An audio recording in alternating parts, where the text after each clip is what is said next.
Have you gone to your doctor and gotten blood work done and everything comes back normal? So many of my clients tell me this, but there is something going on in your body that is causing your sleep problems, but blood work doesn't usually find it. In this episode, I'm going to explain why your blood work is normal, but you still can't sleep, and what lab tests will show what's really keeping you awake at night. This is the Sleep Detective Podcast, where you will learn why you can't sleep and how to fix it naturally. I'm Martha Lewis. I've been a functional health and life coach for the past 6 years, helping over 300 clients find and fix the imbalances in their bodies so they can consistently sleep 7 to 9 hours without drugs, even if their blood work is normal. So first, I want to tell you about one of my clients whose initials are BJ. He was 44 years old when we were working together a few years ago, and he had had sleeping issues for about 10 years. So he was alternating between trazodone, Xanax, Advil PM, and tart cherry juice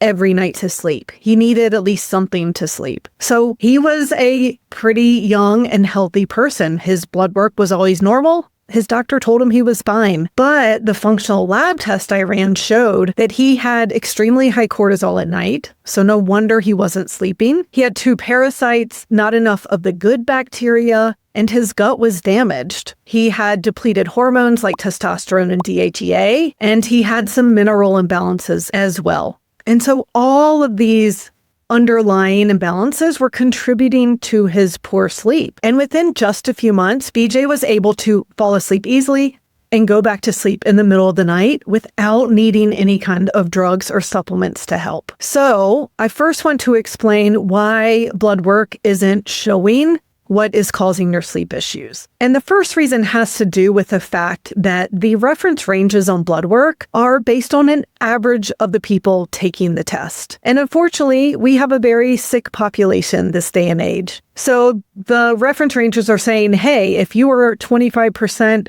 above or below the average, then it's normal and it's fine. Well, that is showing what is common in the population. What I look for are what are called functional or optimal ranges. So these are the ranges people are in when they are in good health without any symptoms. So the optimal ranges are usually a lot narrower than what the lab is saying is normal. So we don't want what's common, right? We want what is actually optimal. And so when I interpret blood work that way, I can see some imbalances that explain someone not being able to sleep normally. Now, the other issue with blood work is that it's really meant to diagnose disease once things have progressed to an extreme level, right?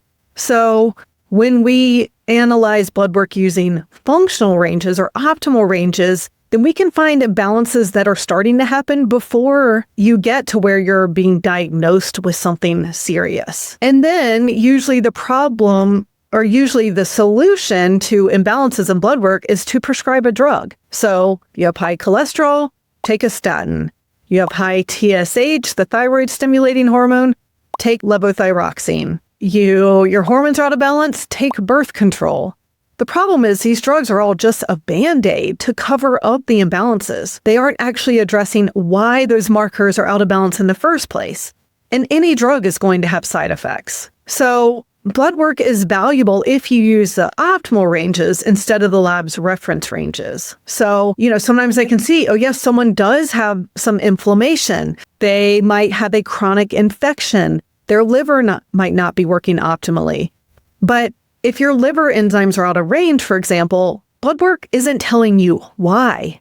What's causing that burden on your liver? That's why I use functional lab testing to find out exactly what is actually causing those imbalances. If this is something you are interested in doing to finally get to the bottom of your sleep issues, my Complete Sleep Solution program will help. It includes an educational analysis of 4 functional lab tests and assessments, plus you get a customized plan to fix those imbalances and support for 6 months so that you're successful and you are able to consistently sleep well in 6 months or less. So to get started, you first want to schedule a free consultation with me so we can meet each other, talk about what's going on with your sleep and health, what you've tried so far, why those things haven't worked, and how the program can help you finally find the root cause of what's going on so that you can sleep normally again. Now let's talk about functional lab testing and how this is different than blood work. So functional lab tests get their name because they show us how different systems in the body are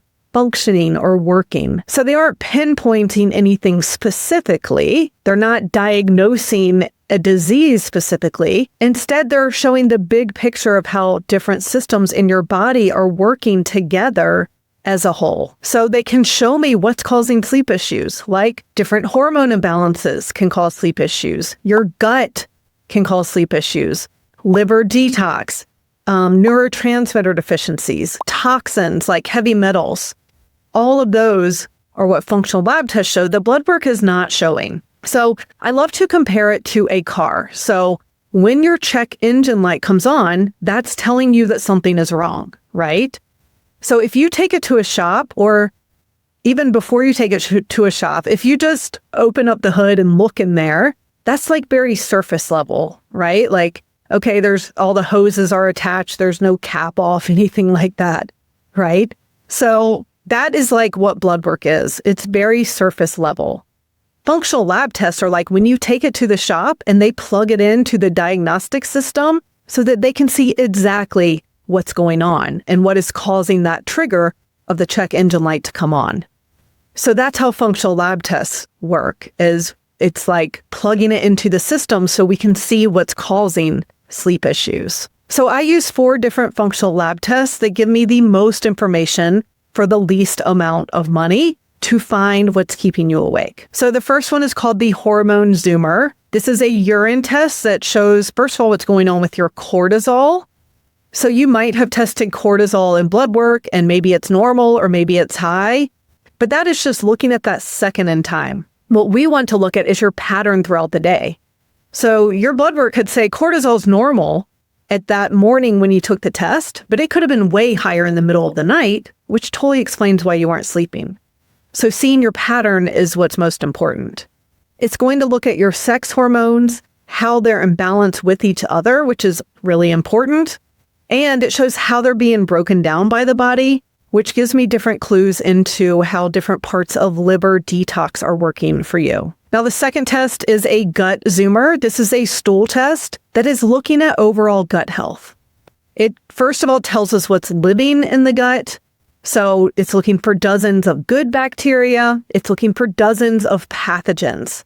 And so things like bacterial overgrowth, parasites, candida, all of those affect sleep because they are most active in the middle of the night, releasing a lot of toxins, which causes a lot of inflammation, which makes your body release cortisol, which is going to wake you up. So for people waking up at 3 or 4 a.m., it's usually because there's some sort of pathogen in the gut. So we really want to be looking at a comprehensive look at anything that could be causing that. The gut zoomer also shows how well you're digesting food, how strong your immune system is in your gut, how much inflammation there is, and more. And I will say none of my clients have a healthy gut. And so even if they don't have digestive issues, if you have any kind of symptoms, including sleep issues, there's no way your gut is totally healthy. Now, the third test I do is a neurotransmitter test. It's looking at 30 key neurotransmitters. And so it's looking for things like 5-HTP and serotonin and dopamine and GABA. When those are low, it's really hard to feel calm and relaxed and able to sleep. So we can start supporting those right away while we deal with, okay, why are those low in the first place? And then it also looks for stimulating neurotransmitters like glutamate and histamine. When those are too high, that can affect sleep.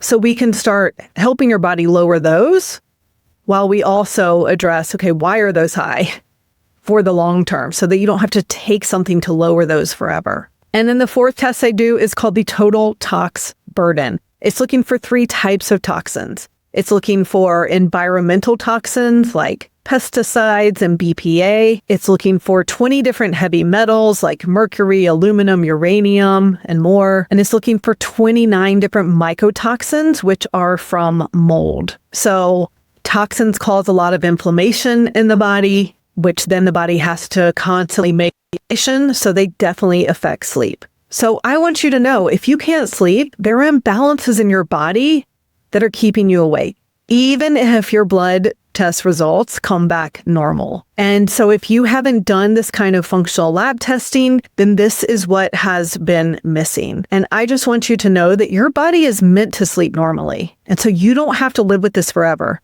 There is another answer besides just blood work, sleeping pills, and cognitive behavioral therapy. Those things don't work because they aren't getting to the root of why you're actually awake. So if you want more information about how I can help you find the root causes of your sleep issues with these tests, and then give you a customized plan to get your body back in balance so you can sleep better naturally, you want to watch this next video where I give the 3 steps to fix your sleep, especially for adults over 40.